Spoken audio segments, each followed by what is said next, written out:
So I typically do travel videos, but for myself and for countless Latinos across the country, tonight is a night of tragedy. Sabado Gigante, the staple of Latin American households for the past 50 years, has finally ended. If you don't know what Sabado Gigante is, it's probably because you're not Latino. So, sorry that you can't dance, but your credit score must be fucking amazing. Congrats to you. But just as a quick recap for all of my non-Latino friends out there, Sabado Gigante was a show that started back in the 1960s in Chile, hosted by a man by the name of Don Francisco. Don Francisco, not his real name by the way, started this show back in Chile as a family variety show every Saturday night. Sabado Gigante translates to the gigantic or the giant Saturday, and that's exactly what this show was. It was 6 to 8 to 12 hours of non-stop entertainment and jokes that only old Latina women really understood. What's crazy about the show is that it was so huge and only Latinos knew about it. It was like a secret clubhouse. Every single presidential nominee since the 1990s has been on the show. Bill Gates was on it. Barack Obama. Tonight, Barack Obama actually said a goodbye to Don Francisco because this man was the shit in Latin America. In Latino families, the TV is always on for some reason. No one knows why or who turned it on, but that thing never turns off. Growing up, you know that if you want to be heard, loved, fed, driven to the hospital, you need to learn how to be able to talk over the TV. Probably the reason why we're so fucking damn loud. But even though talking over the television is encouraged / necessary for your survival, there is an unspoken rule that you don't talk during certain times. One of them is when Walter Mercado is doing his horoscopes, and when on Sabado Gigante at the end, someone is about to win the fucking car.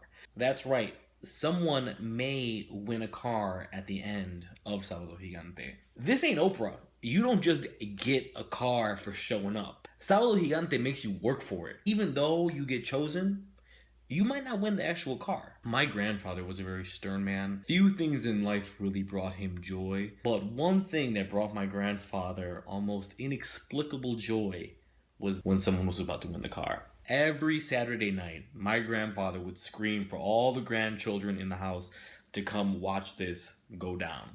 I was my grandmother's favorite, and my attendance was very easily bought by a big bowl of arroz con leche, so I was always there. But if you were one of the fast kids that was running around the house, my grandfather would scream out, "Oigan, que vengan para acá!" And like an invasion of the Mongols, you would hear everyone just running over to the living room, where my grandfather would be chilling in front of the TV, wife beater on, big gold Mexican cross hanging on his neck, and he'd look at every single one of you dead in the eyes and say, "Sí or no?" We didn't even have to ask what the question was, for he wanted to know, did we think someone was going to win the car? This might seem like a very simple question to a lot of people, but the amount of anxiety that this drove into all of us was insane. Because once you chose yes or no, it basically decided your fate as a grandchild for the next week. If you got it right, you were declared as being the most intelligent person in the entire fucking world. And if you got it wrong, God help you.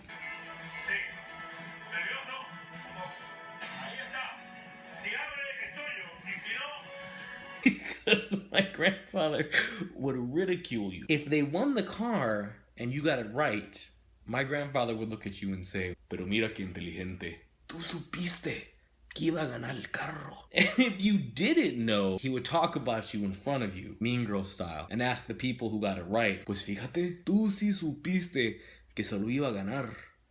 Pero él no. ¿Por qué es eso?" And the answer to that was, "You're a fucking moron." Now, if you're Latino like myself, Don Francisco was basically another uncle that you never really saw. He was kind of like that uncle that everyone has that got left behind in Mexico. And you would ask, "Yo, what happened?" And then no one would tell you. That was Don Francisco. Let me also say too that watching Sabado Gigante was an obligation. It wasn't just something people took lightly. You had to watch it. If you were under the age of 14 and could be forcibly held down, you were made to watch it with your grandparents slash parents because for some reason they thought it was educational. But what were the things that you really learned from Sabado Gigante? I learned that women are supposed to wear sequin bras at all times. I learned that Colgate is pronounced Colgate. That if you sing badly, that El Chacal comes to get you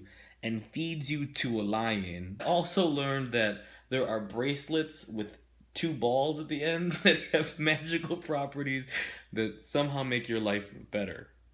The episode tonight was a tearjerker.